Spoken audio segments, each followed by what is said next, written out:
What's going on, everybody, and welcome to the Other Side of the Firewall podcast, where we talk about the latest and greatest in cybersecurity news, as well as we highlight those movers and shakers and glass ceiling breakers, those people of color who made it to the other side of the proverbial firewall. My name is Ryan Williams, and as always, I'm joined by Shannon Tynes. What's up? What's going on? So welcome to, I think I'll call this season 4 because we're going to change the format. So in the past, we've been breaking each topic into its own episode. However, I'm trying to experiment. So we're going to just release it all in one chunk, just like we do on the radio. So if you listen to us on your podcast platform of choice or 99.1 FM in the Atlanta metro area or TuneIn app anywhere, you can listen to us. And then channel 10 in the DC Fairfax area, you all getting the same thing. So we're going to try this out and see how it works out. But without further ado, I give it to Shannon. You got to call them like Marvel phases, man. That's what we're gonna do here. Like you said, season 4. Yeah, we're in phase 4. Phase 4. But anyway, this article comes from bleepingcomputer.com by Lawrence Abrams, and the title of this one is "New ServiceNow Flaw Lets Attackers Enumerate Restricted Data." All right, so there was a vulnerability in ServiceNow, right? It's dubbed Counterstrike. And so what this allowed for was that users with lower privilege access were able to extract sensitive data from tables, right? So what was happening was they had ACLs, and there were 4 different conditions that needed to be met, right? So the way that they wanted this to work was you had to have to access a specific role, you had to have required roles, security attributes, data conditions, and script conditions, right? So makes sense, right? You want somebody to have all 4 of those things to be able to access whatever data is on there, right? Like it's the separation of duties and roles. But what was happening was people were getting limited access if you met the role of one of the ACLs or if you satisfied one of the conditions of the ACLs, right? So what was happening was, let's say you didn't have the required role, security attribute, or data conditions, but you had script conditions, right? If you had that, it would allow certain access, right? And from there, you could enumerate to get more information, right? It's kind of like it's data creep to where you can get access to things you weren't supposed to have access to, right? Which is kind of surprising to me, right? Because like the way I think about it when it comes to giving people permissions is almost everything out there does a deny all, which it's supposed to do as well, right? Like if you can't meet the condition, it's going to deny. You're not going to get ease of access that way. But that wasn't happening here. And so what ended up happening was, like I said, people were gaining access. Well, let me not say people were getting access to it, right? But the folks that were over here testing this, they were gaining access, and then they started to enumerate to get access to different things based off having access to the one ACL, right? So this is kind of scary, right? Because you would think we'd be past this at this point, right? Like when software is created, it's almost, like I said, it's almost always a deny all is your default, right? Again, which is supposed to be here. But Varonis was the company that tested this out. They even have screenshots here where they show how they successfully enumerated data records from a table, right? Which had limited access to it. So this is a little scary, right? Because getting people access to these things for this platform, right? Because this is an ITSM, right? So IT service management tool, enter or management. I don't remember which one it is, but ITSM tool, right? So if you're doing help desk tickets or doing like account management, things of that nature, that's what this is supposed to do. So you definitely want to not have this be what is going on, is allowing limited access to things like this, right? So they've addressed the attack now, right? So it's one of those holes that's closed up. Now the ACLs have a deny unless attribute to them, right? So what it means is that you have to pass everything in the data set, right? So all 4 of those conditions have to be met now, right? Which I'm guessing they assumed was happening in the initial implementation, but apparently it was not. So yeah, so you should still, like customers, when you're setting this up, right, you need to manually review your tables and modify your ACL. So just leave them standard as well, right? Don't do that with how it comes. You have to adjust it accordingly and put your own conditions in to be able to get access. But yeah, this is kind of crazy in this day and age that this can happen. Like I said, with how software is created and using the deny all. But Ryan, what's your thoughts on this, man? Yeah, I found this one very interesting just because of how many people use ServiceNow or Snow, whatever you call it within your own enterprise. But I forgot now, because of the new format, I should probably state upfront the topic. So ServiceNow is the first topic which we're covering.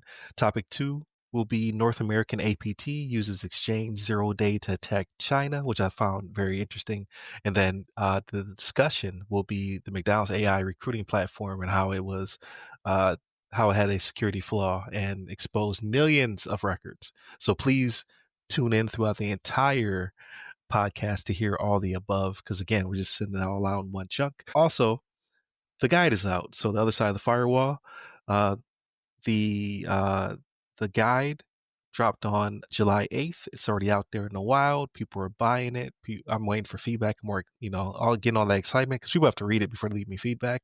So if you have a copy, please leave an Amazon review, no matter where you got it from. That would be very grateful for SEO and to make it surface, as well as, if you don't have it, go ahead and buy it. Like, greatly appreciated. So wherever ebooks are sold, you either go to theothersideofthefirewall.com, where you can buy the paperback at a discount from yours truly, or you can go to Amazon, Barnes and Noble, Books a Million, everywhere to pick up your copy, Walmart, so on and so forth. But back on topic. Sorry about that. No, I found it interesting again because some people use ServiceNow, whether it be for their trouble tickets, or there's a GRC module within there as well, right? So there's a lot of potential data to be exposed by breaching ServiceNow when it comes to your trouble tickets, your change management.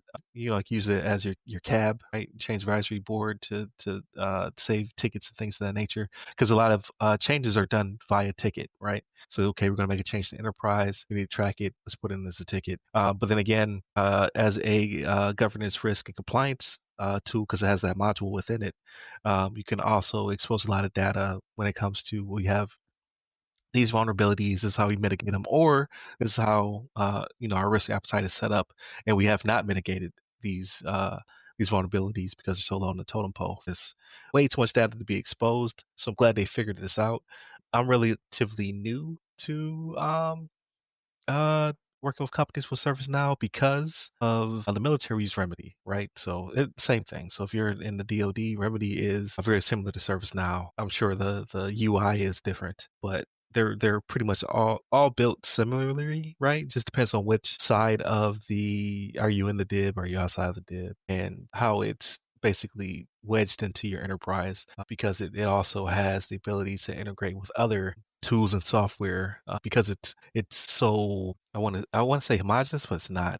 It's just so well purchased. What's the phrase I'm looking for here? It's popular. There it is. Yeah. So a lot of people are using ServiceNow. So I'm glad they figured out this flaw. I'm not exactly sure how long ServiceNow has been out because I'm like that is a flaw that you think they would have figured out many moons ago. However, just stress testing, QA, things of that nature. Finally, somebody stumbled across it. Hopefully, they got a pretty big bug bounty for it. But yeah, they discovered this way back in February, and now we're just not learning about it. So it probably took a little while to fix. So then that dips to your vulnerability management, right? That's right. So it was actually February 2024, right? So in the article, they initially had February 2025, and they talked about how they had to fix it. And it's February 2024, which was odd because the CVE they assigned to it is from this year. It was 2025. So I'm like, okay, well, I thought February 2025, and then I read that I was like, wait a minute, February 2024, you discovered this?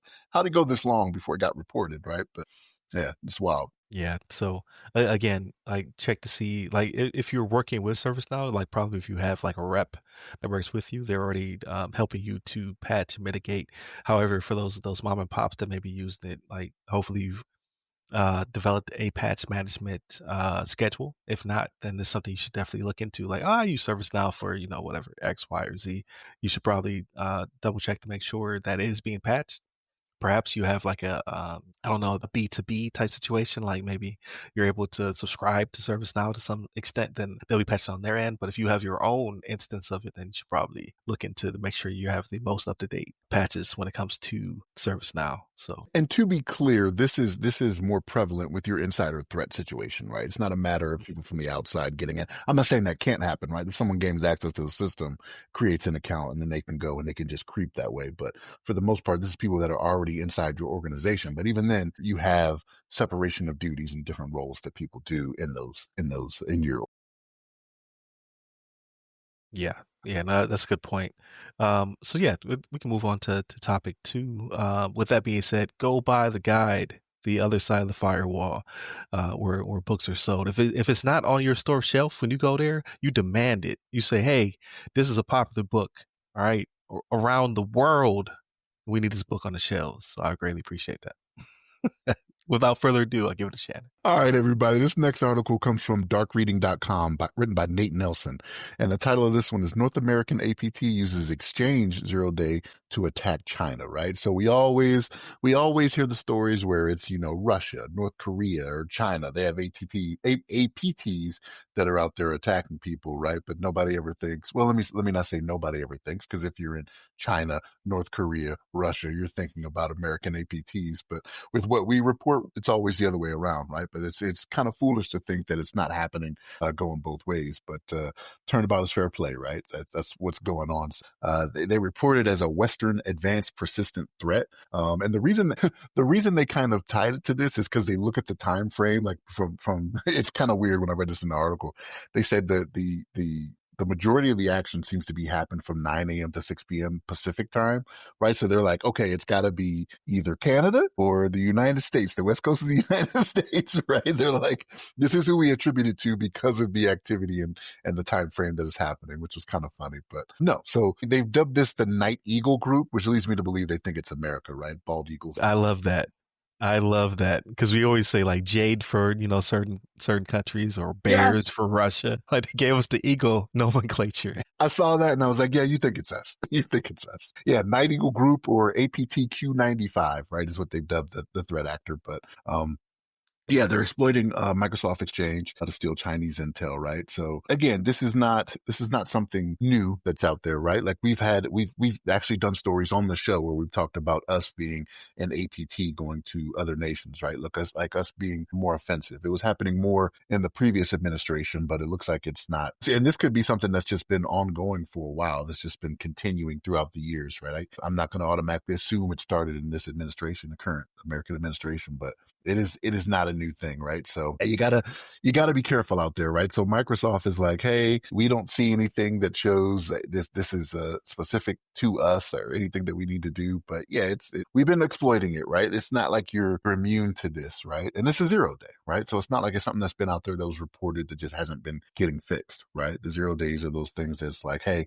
this pops up all of a sudden, it gets exploited, right? For good, bad, or indifferent. But yeah, I mean, we have these APT entities that are in America, right? You got your NSAs, you got your FBIs, right? Your CISAs, your Cyber Command. You got these different entities that actually do this out there. So it shouldn't come as too much of a surprise that this is actually happening. But yeah, we perform offensive cyber operations, right? And this one actually targeted China's semiconductor and AI businesses, right? So kind of the big stuff that's in the news in this day and age, right? When it comes to AI and semiconductors, defense industry was also one of the things that was targeted with this, right? So this shouldn't come as too much of a surprise because we've seen it in the past where American entities that kind of deal in this have had some successes, right? And they kind of reference it in the article a little bit of varying degrees of success when it came to, I don't know if anybody remembers, it was a terrorist event out in, I believe it was California. There was 2 people in the street that were committing terrorist acts and they were trying to get into their iPhone. Right. And so I do Apple was remember like, that. Yeah. yeah. So like the FBI, I believe it was the FBI that actually figured out a way to crack it. Right. So we have ways to go and make this happen. Right.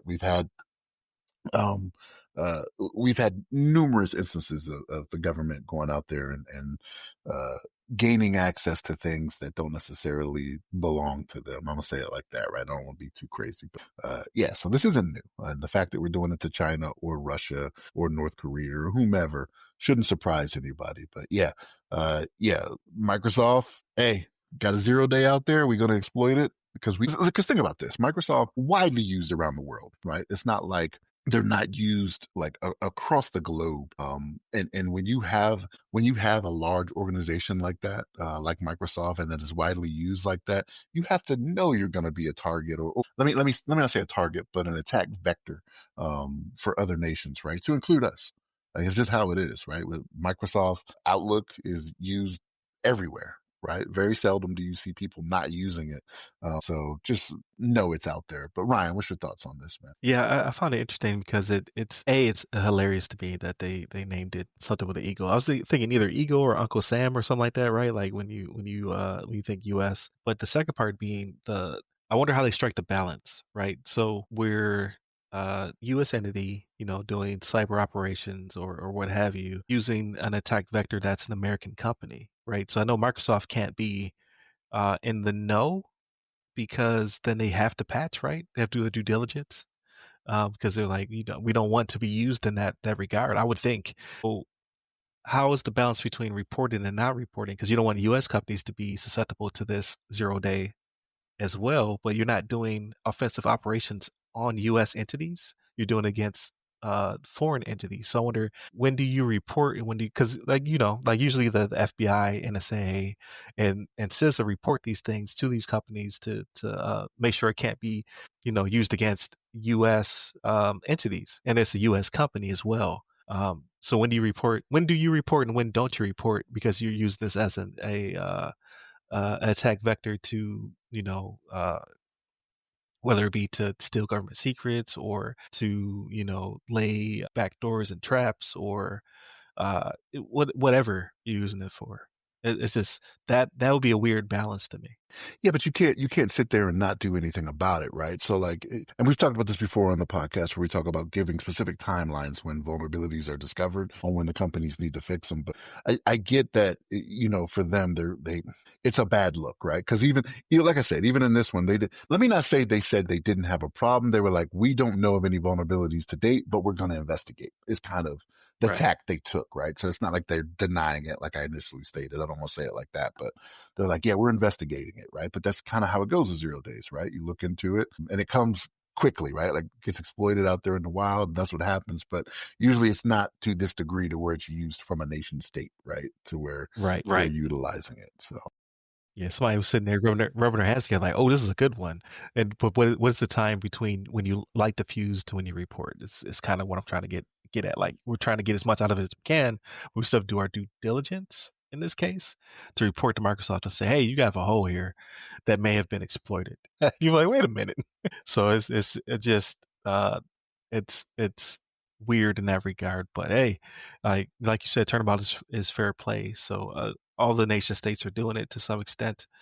So what would make you think that the U.S. is not doing it? And plus, we had that huge breach with the NSA tools that were deemed like weapons of mass destruction, right? We did like the Ocean 11 heist, and they stole a bunch of NSA tools that are out there in the wild now. So we know our government does it probably some of the best at doing it. So go America. Yeah, when you're using the world's like they're literally the world's largest software developer, right? When it comes to operating systems and Office, is where they make their money. So yeah, when do you report to them to say, hey, there's a hole over here. You should probably patch. obviously after you've already exploited it, right? Right. So very, very interesting. Very, very sneaky. I like it. Spy versus spy type stuff. But yeah, I And again, oh, they're a go ahead, trillion Ken. dollar, they're a trillion dollar company. So we've also talked about when it comes to public trust, right? So I get what you're saying in that you do still want to be careful, right? Because if it's a constant thing where it's always, man, Microsoft is always having issues, this, that, and the third, then it's like, do I really want to use this product? Like what else is out there, right? Even though this is 95% of what people are utilizing out there and what people are using, you don't want to lose the public trust to where it's like your trillion dollar company falls back into the billions, right? Feel bad for them, right? For their Right, right. valuation. They crying to their big bags of money, which is always crazy to me. Like Microsoft has a stranglehold on the world when it comes to the operating system and productive tools, whatever you want to call those. Production. I think you had it right Yeah, first. your Excels and PowerPoints and what have you. They make a lot of money. So people are like, oh, Xbox is gonna be shuttered. Like, no, they can feed Xbox all they want to. I just don't think they necessarily, they're a software company. They don't care about hardware, right? So, but that's a whole different argument. We can talk about that later. Like that I'm mixing the late game stuff with these articles. So without further ado, I'd give it to Shannon for our discussion. All right, everybody. So this one comes from techradar.com, and this one is written by Siad Fadapashik. And the title of this one is McDonald's AI recruiting platform had a really embarrassing security flaw, and it left millions of users open to attack. So I don't necessarily want to call this a security flaw. I mean, I guess technically it falls into the security flaw arrangement, but what they had was they had this AI when it came to applying for a job there called McHire, right? Because everything at McDonald's has to start with Mc, right? MC, whatever, right? McNuggets, right? McDouble, has to start with the Mc, right? But what ended up happening was to log into their back end, it seems like it had a very easily guessable password, which was 123456. right? One of those standards out there. And here's the thing. This is one of those where for years they've been saying, don't use 1234556, don't use password, don't use QWERTY, like the keyboard, the QWERTY. This is one of those, and they said that they got this on the second attempt. Like they were just, out there playing around, right? And the second attempt they tried, the first one was admin, right? Which people usually do, right? Username, password, admin. But the second time out, 123456 in both fields. So like the username was 123456, password was 123456, and then boom, they got access, right? So, but in doing this, they stated that they had access to 64 million different, was it like applications, right? Like cover letters, applications, some of them with information. Like, and the reason this is kind of important, right? Like there was more than likely no PII. They state there's no PII in there like that, right? But, what it had in there was emails, right? Possible addresses, right? Like if you're doing cover letters and resumes and things of that nature, right? Those different things can be used later on, right? The second and third order effects we always talk about from this, right? So if they have that information, they could start doing phishing emails, right? Especially if you applied to McDonald's for this job through McHire, right? It's one of those things where it can look official when it comes back, right? Spoof a domain, spoof an email to come back from McDonald's, say, yeah, we're considering, we just need this information from you. And in this climate where people are constantly looking for jobs, right? It's one of those things where it's like, oh, I'm excited now, right? I got the call back or the email back or whatever. And then you just start supplying information without really thinking the security aspect of it, right? The 64 million the sensitive data for the 64 million people that they say that they got. And that's a lot of people, right? But it is McDonald's. It's like one on every corner. Right? Yeah, 2 billion served a day or something, right? Is that really the case? 2 billion Yeah, I think they served a said day? like 2 billion served a day. Yeah.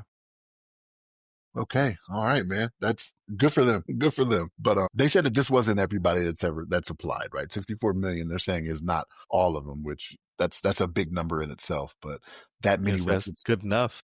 Yeah, exactly. Exactly, right? Cause think about that, right? Like even with people that are doing it, right? It's not necessarily like it's all managers or anything like that. These are the young kids that, their life could be ruined right off the bat when they start getting fished, right? They start giving up cause they may not, and here's the thing. I'm not going to say they may not be smart enough to not fall for this, right? But because children today are way more tech savvy than we used to be, right? Like when I was applying for jobs at 15, 16 years old, right? I didn't have nearly the wherewithal to know about technology that I do today, right? Granted, technology Right. is not as advanced as it is today either, right? But Right. But yeah, but you're catching them at their because I don't like to say it's their first job, right? It was my first job, but some people make a career out of McDonald's. So I'm not trying to knock anybody. But they haven't even gone through the process of learning cyber awareness, right? If they didn't catch it somehow before, then yeah, you get that text from McDonald's, you're excited. Like, oh man, my summer job is hitting me up. And it's not. It's not your exactly. summer job. Yeah, and the excitement of it just, it could be disheartening for some, right? Like if you get caught up with that. But yeah, these companies need to do better with stuff like this, right? Especially when you're a huge organization like McDonald's. Like I know you have cybersecurity and IT departments that are there to do better than this, than 123456 being your username and password, right? Like, and here's the thing. I could understand if maybe this was what you did before the setup and it went live, right? But this went live with Yeah, 1234. this was you building in the back end, but when you flipped to production, someone should have got the memo. Yes, 100%. And look, I say that from experience, right? I say that from experience, like where we have set stuff up in the background and been like, okay, let's just do this real quick, right? It's going to be gum and gum, whatever it may be, right? But with the DoD, it's a little bit different, right? Because once you start stigging and once you start putting it out there live to the community, there's certain requirements that need to be met anyway when it comes to passwords, right? This long with this many characters or this many different types of characters, but Yeah, DoD is ridiculous. 30 characters, uppercase, lowercase, special character, can't repeat. You be like, yo, I can't think of anything. But it is secure. Like even though we sit here and we say this, right? Now what it leads to, like in instances like that, right, is people writing stuff down, right? Like even when I do my IA training, I tell them, I'm like, look, if I see a sticky on your monitor and it's got uppercase, lowercase, number, special character, it's 20 characters long. I know what that is, right? Don't do that. Okay. Even when it comes to password hints, your password hint can't be, this is my password. You know what I mean? Like, don't do dumb stuff like that. But yeah, these companies have to take better attention to doing these types of things, especially when it comes to McDonald's, right? It's not like you're rushing to get this out there because you're trying to beat other competition. Like, you're kind of the top of the game when it comes to your field, right? If you're not number one, you're number two. Right. Even if you fall to number three, yeah, your investors may not like it, but you're still not hurting. Right. When If there's you're not first, you're last. I guess so. Ricky Bobby like, right? Bobby like, right? But yeah, they got to do a better job of not allowing these type of things to happen. And this is kind of embarrassing for an organization of this size, right? Like, McDonald's is not small. It's not a little mom and pop shop that can't spring for, the cyber or the IT department. Like, this is a little bit embarrassing, but they got to do better. But what's your thoughts on this, Ryan? Yeah, I honestly think it was just that we're building, they call their AI chatbot Olivia. So they're building Olivia. They needed to, just put something simple because it was still in development. And then before they flipped it to production, I would assume someone would have said, hey, make sure you change the username and password after your first attempt or whatever. But there was no rule set to force the password change, right? So if it ain't broke, don't fix it. So they kept it 1, 2, 3, 4, 5, 6, and so someone's going to test it.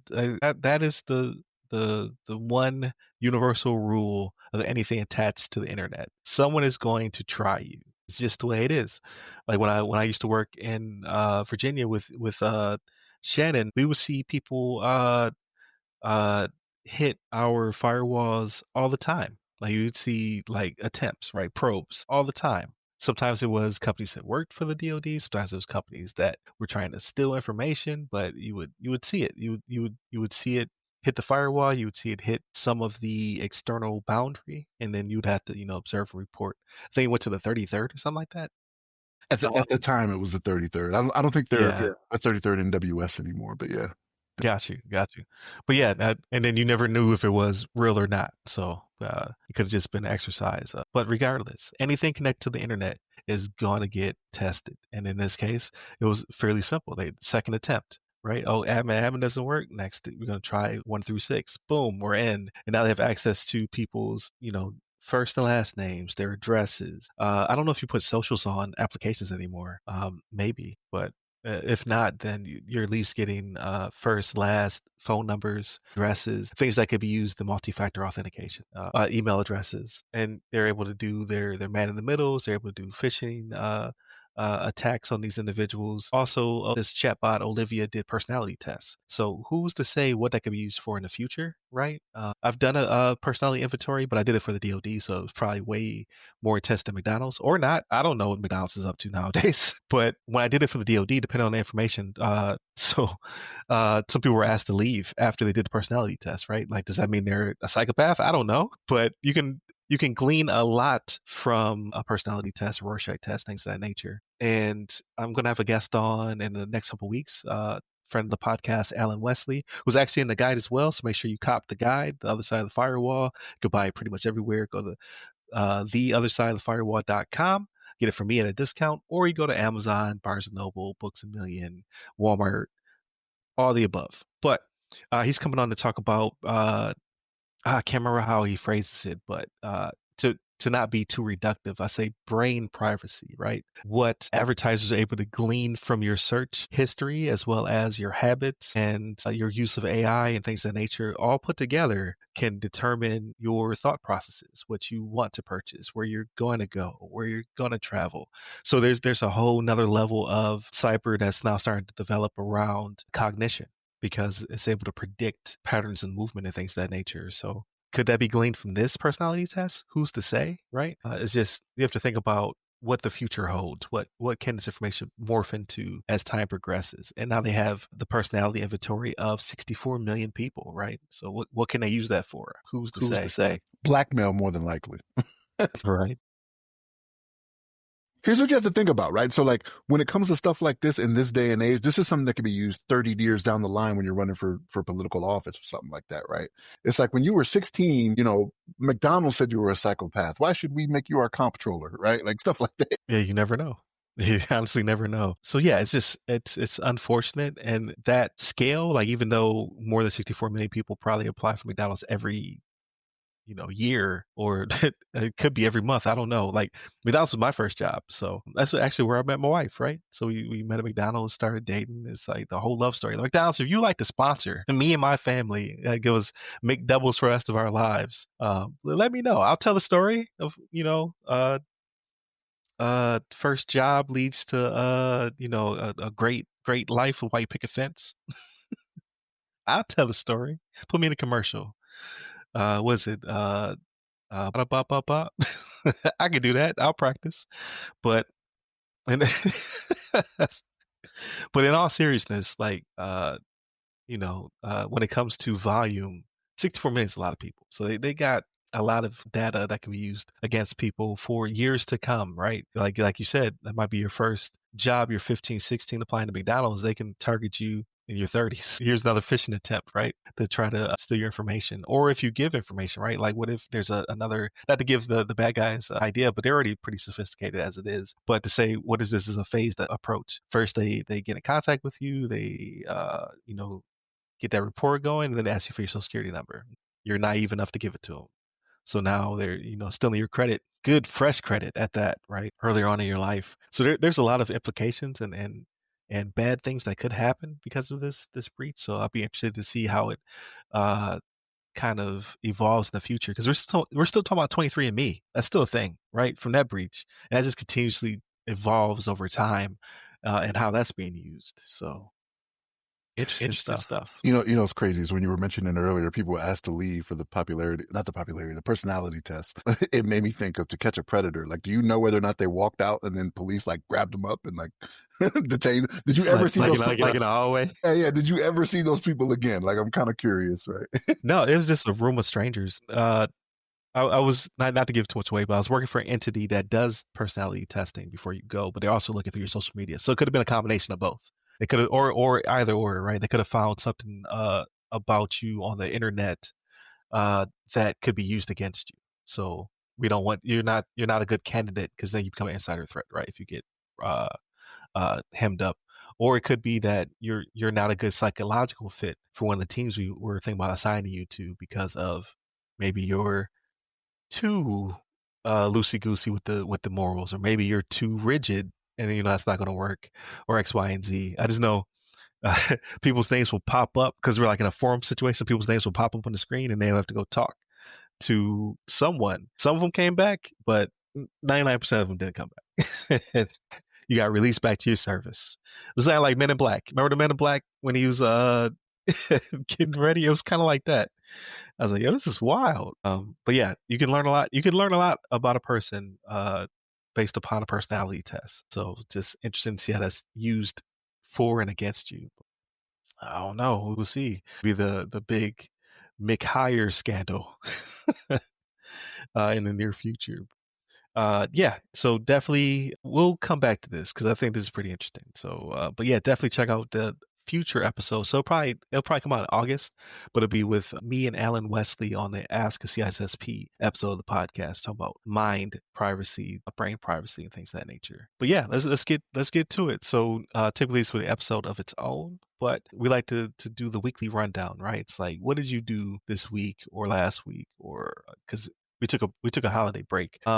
And what your future plans are, games, books, movies, all that good stuff. Without further ado, Shannon, how was your week? Man, I won't complain, man. Last couple weeks actually were pretty good. We went out and did a little mini vacation again. So this time we took my oldest son. So the first time we went a little farther up north, did the water park, and I stayed the night. Like, it's one of those things where I tell people, and I'm only semi-kidding, like I can only drive like 2 hours at a time, and then I need to get out of the vehicle, right? So the place we were going was about 2 hours away. And then if I go there, I'm out in the water park, sun's beating down on me, right? I'm like, I'm not driving back home. I'm like, we're just gonna stay in a hotel to do something for the night, and then just come home in the morning, refreshed. It was a fun time. Children enjoyed it. For my younger two, that was 2 weeks in a row for them, so they were definitely loving it. My oldest son, we went on a day that he was not working, so to include him, I just feel bad when I don't include my children that can make it happen. You know what I Right. mean? Whenever the possibility is there. So, went and did it again. You know what I mean? To them, life is good, right? I had somebody ask me the other day, they were like, they were asking about the family and whatnot. And I was like, oh, they got nothing to complain about, right? My wife has me as a husband. My children have me as a father, right? So they have nothing to complain about. Right. So I chuckled when I said it, but I was like, man, that probably came off like I was joking somewhat, maybe. I don't know. But they were probably like, man, this dude is so full of himself. You know what I mean? It was a joke. But no, it was a good time. What else did we do? I've been watching a little bit of media, right? So I watched Man of Steel. So for those of you that may not know, so this was the weekend that Superman was released. We may get into that in a little bit. We'll see if one of the two of us has seen it. I will tell you that I have not. But I watched Man of Steel, right? I'm just trying to get back into it to be like, okay, what were we watching? I'll probably watch the old ones even, right? Like the old Christopher Reeves ones, because I'm sure there will be some references, right? Because James Gunn does a good job of kind of tying back to older things and to keeping to some original content and whatnot, right? So Right. was it you that sent me the thing about the glasses? Like why nobody Yeah. recognized? Yes, I did. Yeah. Okay. And I Yeah, was I like, did not know that. Yeah. I never knew, right? So like the property of the glasses, apparently it's the glass from the spaceship he was sent in, and it has a hypnotic property to humans, right? So they can't recognize him until he takes the glasses off. Because for years people have been like, how do you not know that's Superman? Like you see him in the news all the time. The guy does interviews, right? How do you not know who it is? But apparently that's a thing. A But dumb James, thing. yeah, Again, he is the dumbest character. He's overpowered. Now his hypno glasses. He's susceptible to magic. Get out of here. as Get everyone would be, right? out of here. And the radioactive surface of his own planet. Right? Like his planet makes him sick because it's radioactive. Well, it's because we can't. Okay, we're not going to debate this, right? We ain't got time to debate this. But he's become used to the human atmosphere, right? So it's just like in Man of Steel, how when he gets back onto the ship, like for those of you that have seen it, when he gets used to Krypton's atmosphere again, right, his body has to adjust again, right? And he starts coughing up blood and whatnot. He's become used to Earth's atmosphere, right? He suffered when he got here too. It was difficult for him as a baby. He couldn't breathe. Martha had to watch over him. Everybody knows this, right? This is Everybody knows this. everybody knows. But so yeah, I mean, I plan on seeing the new one. The first weekend though, I was like, man, it's probably gonna be so packed in there. I'm probably not gonna venture out that first weekend, but it's something I want to see. Netflix has this series called Trainwreck. It's called Trainwreck, and then they go and they talk about different it's different documentaries for different events that have happened, right? So they got one that's called Trainwreck, and it's called Poop Cruise. It's the cruise liner that had the fire and they lost electricity and like they were kind of stranded. Right. I haven't watched that one yet. It's in my queue, but the one I did watch was called American Apparel. So American Apparel was a clothing company that my wife and I did not know anything about. So it was called Trainwreck American Apparel, and like apparently it was like a big thing. Like they were coming up hot. But the owner was very problematic. I will say that, very problematic, to where when he went public, the board got him up out of there with some of the stuff that was coming down from him. But like I said, my wife and I didn't even know what it was. Again, it had to be popular, right? Like they showed in the documentary, there were some SNL skits, you know what I mean, on it and whatnot. So I'm like, okay, well, if SNL got a hold of it, then it was a big deal. Yeah, I've heard of the company. I didn't know there was a scandal Yeah, about it. never even. You're way ahead of us. You're ahead of us, because I was like, I don't know what that is, American Apparel, but I watched it. And like it seems like they're coming out with one of these every week, where there's another documentary on what was going on. It's called Trainwreck. It's pretty funny. Yeah, I watched that. I started playing Madden again because man, I shouldn't have done it, but I went ahead and Let's say pre-ordered the new one is about to drop, right? in August, and I Yeah. pre-ordered it, and I'm just like, oh, why did I do it? I'm like, it's because it's the only thing out there. I do it every year. There was only 1 year I did not get it. There was 1 year, and it was because they had like a 7-day trial, and I played it, and I was like, this is hot garbage. And it's crazy because it was when Lamar was on the cover, right? So it was like 3 years ago, 4 years ago, and I'm a Ravens fan. Like that should have been what I got, right? You know what I mean? But I was like, this is absolutely terrible. So I didn't get it, but every other year for like the last 20 plus years, though, it's been something I get. But did that.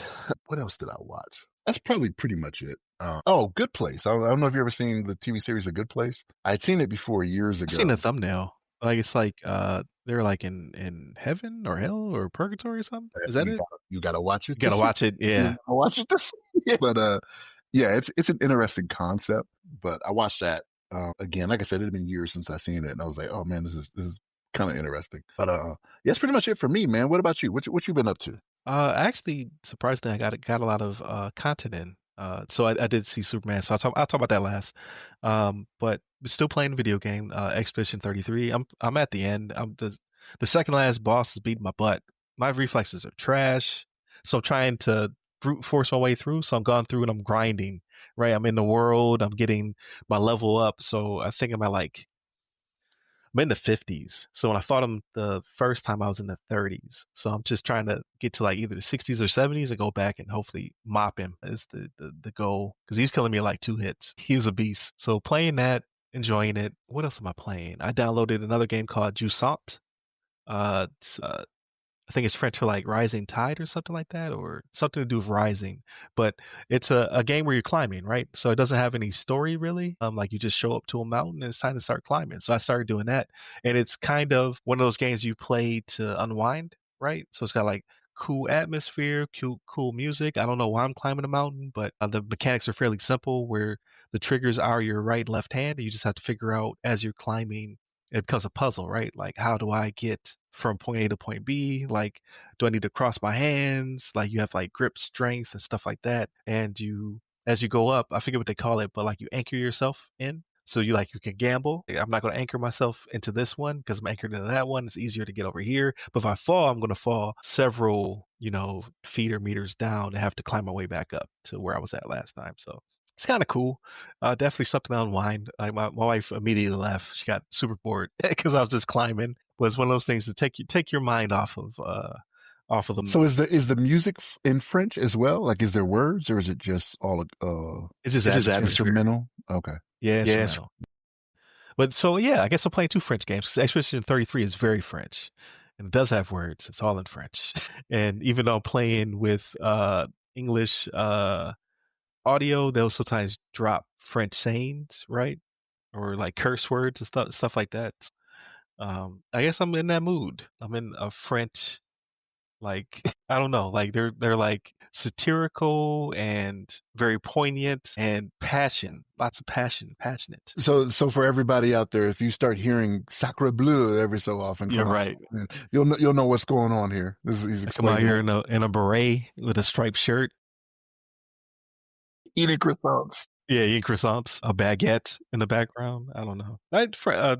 Paris was dope. Like when I went to Paris, like the food was amazing. I want to go back, but I went during the winter time, so I was told that was the cheat code because it's a very populated city like a New York or whatever. So it's like dirty, but it was pristine when I was there. But that's because fresh falling snow. It was snowing every day, a little bit, so it was a little cold and slushy when we were walking around, but it was hiding all of the imperfections, so to speak. The only time I visibly saw like true grit was when we used the subway system, but it just felt like being in New York. Would you lick a railing in a subway station? Neither would I. So it is what it is. But way sidetracked. But yeah, so I'm playing those two games. The Clips album finally dropped. Let God sort them out.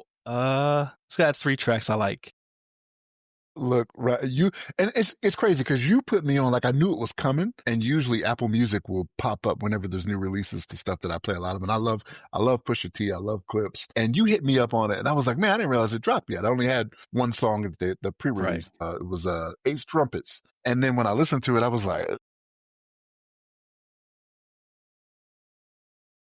yeah. They got me on the intro song though, like the oh man, what's it called? The Birds Cry. Don't Sing. Birds Don't Sing. Yeah, Birds Don't Sing. Yeah. They got me with that one. I was like, oh man, this is pretty good. And then from there, it was like hit or miss. Because they got some dope features. They got Kendrick on there. I think he was on. Oh man, I can't remember the name the track. That was POV, wasn't it? Was it POV? Yeah, I think it was POV. Pretty good track, but it's Kendrick is out of steam. I think being beaten down Drake for 2 years, like he's back to his light incense and burning sage phase, right? Like he's very much meditating on this track. He's not about murder anymore. Right. He's got out of the system 2 years later. And then there's a track with Tyler the Creator. That one is dope. I like that one. That surprised me. Yeah, that actually surprised me because I'm not a Tyler the Creator fan, but when I heard it, I was like, man, he's better than I thought he was. Oh yeah. When he wants to be serious, oh yeah, he's dope. But most of the time, he's just being He's just full of nonsense. But that's like his thing, right? Like Adult Swim productions and things of that nature. Like he's pretty much he's out there. But yeah, when he wants to be like a real lyricist, he can drop some real lyrics. And then there's one with Nas. It's okay. It's a very Nas like track. Like I was like, okay, it's definitely. There's a couple with Pharrell featured, but yeah, it's only I really wanted to like Mike Tyson to the face, but it's just dope concept, but it's just they didn't come through with it. So I'm not knocking them. I did getting the rust off. I think that's what it is, right? And here's the thing. I hate to say this. Like again, I love the clips. I love Pusha T, but Malice back when they were first coming out, like Malice was the one that came hard all the time. I was just like, wow. And I like he's getting back because remember he got out of the game and he was no Malice, right? And then now he's back. And I did notice he doesn't swear as much, right, as he used I to. was I going don't to know if ask you, does he not swear at all? Because I like. go ahead. No, I was going to say because I didn't hear him swear at all. But sometimes I have a hard time because they're brothers, so they sound kind of similar. So sometimes Very it's a well. hard time getting like who is rapping right now? Is it Malice or is it Pusha T? Yeah, very much so. They sound very similar. Like I've been listening to them for years, and every once in a while, I'm like, "Which one is this?" You know what I mean? Yeah. But I mean, so it depends on what you consider a swear word, right? But like, there are some times where he says some things that, if you're reading it in Apple Music, it's got asterisks. You know what I mean? Okay, gotcha. But like when it comes to cussing, I was just like, man, he's not doing it at all. It seemed like, but yeah, I don't know if that's just his thing, right? Because he found religion, right? So that was Yeah, I his. was going to say like maybe that's his thing now. Because it's still gritty, right? Still gritty music or whatever. But it seems as though he's like what is it, Chameleonaire? Like Chameleonaire doesn't swear, or when he used to rap, right? Like Chameleonaire doesn't rap anymore. I think he's got like investment properties and things of that nature. Like he's still making money, like a lot, a lot of money.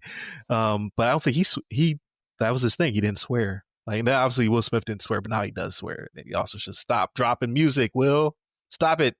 But I digress. But if they come out with another album, yeah, I think you're on point, man. It's just some rust to be knocked off. Yeah, I Right? think he just knocked some rust. And then when you sent me that Tiny Desk concert, I was like, oh yeah, because it was the old stuff, right? And I was Yeah. like, oh yeah. This is what I remember. Yeah, and then he's not him and Kanye aren't cool anymore. So last Pusha T album, I believe, was produced by Kanye. It's really good, but Kanye is insane now, or I should say, Ye. They're two different people, right? That's how the radio treats them. Radio doesn't play any Ye stuff, but they'll play some Kanye older stuff, which is funny because you think that he would be blacklisted across the board, but he didn't produce this album. So if a sane Kanye West had produced it, would it have been better? I don't know, potentially, but we'll never know because Ye is on the off the deep end. That dude's all types of like he's just looking for reasons to get banned. That's how he lives his life. I think that sometimes. I think he just wants his name out there and Yeah. just do and say some stuff. You're just like, come on. I realize you may have some mental health issues, but you knew better than this. Yes, it's pretty ridiculous. But so before we get off, so I did go see Superman. So the new Superman 2025 by James Gunn, In Gun We Trust. I liked it. So I'm not a super. Yeah, everybody knows I'm a Superman hater. I only like the only Superman versions I like are the Injustice Superman and Red Sun Superman. Like I like my Superman to be the bad guy or or at least not on truth and justice side of Superman. This is I was going to say, because Red Sun Superman doesn't think he's a bad guy. Red Sun Superman doesn't think he's a bad guy. Yeah, he's just not. He's not on the U.S.'s side. Yeah, he's doing what's good for Mother Russia, right? So right, exactly. Country. But yeah, I thought it was really good. I give that a solid 8. Yeah, so Gunn in the same movie could be hit or miss, right? Like he has his own quirky style. Like he's always dope with the action scenes and the way he integrates music and find those really niche properties to characters, right? And highlighting those, which he does in this one. So this is spoiler free. Did he actually direct it? So real quick, did he actually direct this one, or is he running this? He did. Okay. Yeah. So I the way that I understood it was that he wants to be the standard bearer. Like, hey, this is my vision for the new universe. Like there'll be other directors, different movies and what have you, but he'll be the Kevin Feige of DC. But he wanted to like no fluff, no pomp and circumstance. Like here is my vision. Here you go. And I think they do a good job, right? Like because they don't retell an origin story. Like within it, you learn, what I mean, the this version of Superman, which is based on, earlier comics, is more of the golden age, type situation. You run into other metahumans and he squares it fairly quickly. Like in the intro, it goes over the timeline. This is when metahumans were introduced. This is when, Superman appeared. This is when he became Superman. This is like, so he has like a real quick banner that explains everything, and then boom, we're in the movie. And it's stuff I've never seen for Superman, right? Because I never really read the comics, so I did and I didn't, right? Like I tried to get on Superman, but usually Superman was when I read other stuff. He would pop up. So I've always been kind of tangentially not a fan. However, I thought they did a really good job. Like the this version, I think is pretty cool. I like the threads he opened up for the different members of the universe or whatever, because he has part of the Justice. They're not the League yet. I think they're like the Justice Club or something like that, Justice Gang. And the way that he frames, like, because he doesn't go into other cities or towns or states or whatever, but there is a billboard at one point, or not a billboard. There's a road sign to they're in Metropolis, but you can see people headed towards Gotham. So all that stuff is being established, right? He's doing the building, but he's not hyper focused on it, right? It's just like, this is my Superman story. This is, where I'm going with this. But now you know that this is a bigger universe. So I'm interested. I know Supergirl is coming out next year. I want to say next summer is the next one. I'm not sure if he's directing that one or not, though.